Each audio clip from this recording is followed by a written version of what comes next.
black man serve the white man? Why does everything the black man do benefit the white man? Why does the black man say freedom is doing what I want to do? And why is it that everything he wants to do enriches the European? Welcome to the desert of the real.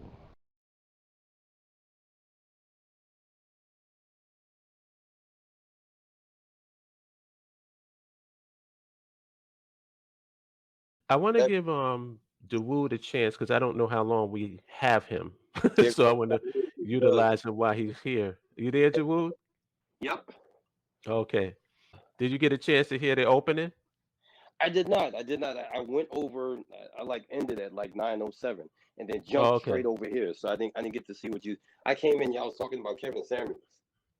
Yeah, I was tying it into why I even came up with this, the community. Because I was hearing people reinventing history and saying, oh, Kevin Samuels cared about the community. I'm like, well, maybe he did, but that wasn't the purpose of his show.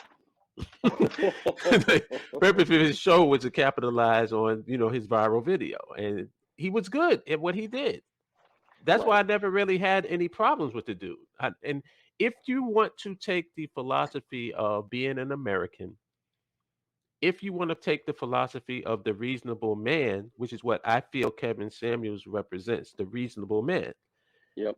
And if nobody knows what I'm talking about, there's this quote, I think it's from George Bernard Shaw. It says, the reasonable man adapts to the world that's around him. The unreasonable man expects the world to adapt to him. That's why all progress is made by the unreasonable man.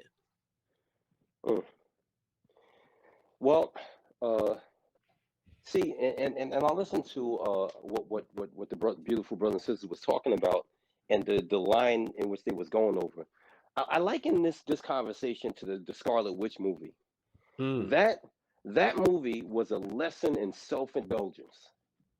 Here's a person that had the power to do a lot of good and change, and all the fuck she wanted to do was just create a reality where she had her 2 children and her husband.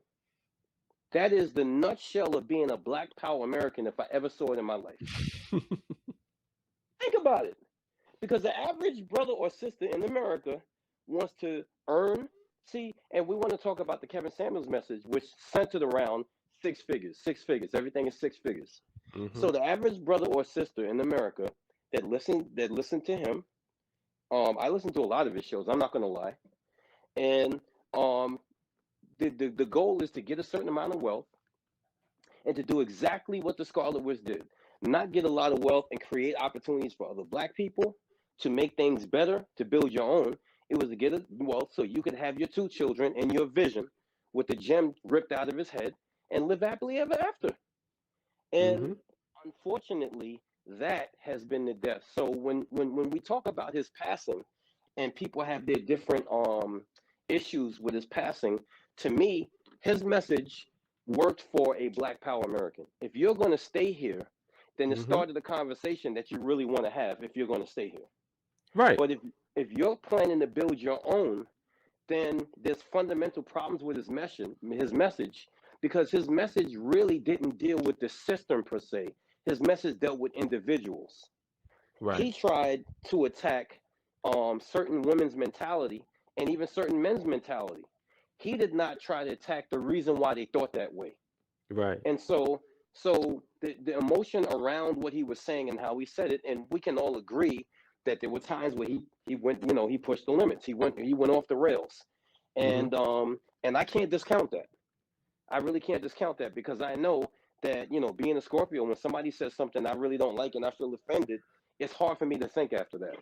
Right. Because all I'm thinking about is fuck you, and you know what I'm saying? Like, how can I get you back? And, I'm going to find a way and stuff like that. So I can see why many triggered sisters and some brothers really hated this dude, because instead of the reality of it is this. Let me just say this before I get back to the community message and be very honest so I'm not a hypocrite. The reality of it is that if he would have stayed true to his mission, he would have never had a problem. Or the mission he said he was on. He would have never had a problem. The problem is the more popular he got, the more belligerent he got. And that's what a lot of people who listen to all those viral clips, like the average or best, they don't understand. There's some of us that listened to this dude long before he went viral, and it just wasn't that crazy like this.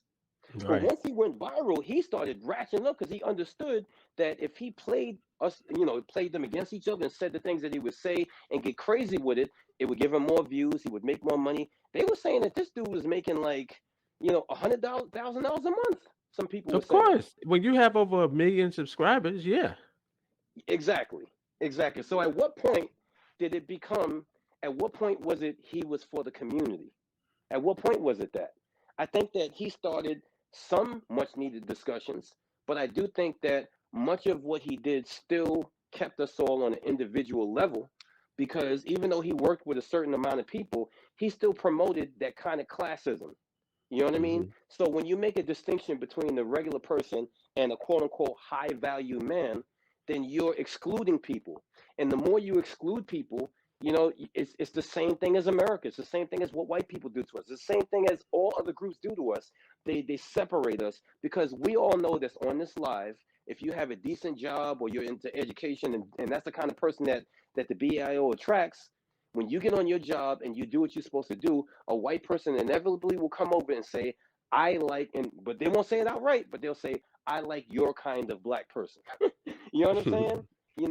I'd rather deal with you than some of them. So what they're doing is they're creating a separation between you and your brother who needs you. And even though I have some issues with certain dudes that commit crimes and the quote unquote thug culture, I spent my life trying to help brothers and sisters in that, in that paradigm, even though I'm way out of that. I mean, way out of it. And so for me, when we talk about individualism versus collectivism, I just think that the missing context of the whole situation is the system itself, where we don't really talk about enough about the system. But when we do, we either talk about it from a feminist perspective, or we talk about it from a conscious community perspective, but we never talk about it from a nationhood perspective. If we started looking at the system itself from a nationhood perspective, it would give us a lot more questions and answers than saying, well, the problem is the system promotes men doing this to women and women doing this to men and stuff like, and the system promotes women liking thugs and all other shit that we say that fits whatever traumatized narrative that we have. You can't compare to the status right here. Legendary worldwide, we can battle right here. Listen, Junior, I'ma tear back your wig. This ain't TV, but I'll show you what a fear factor is. Stop grilling me, and all that fronting is killing me. You leave me no choice but to hurt your feelings, G. About to slap rappers around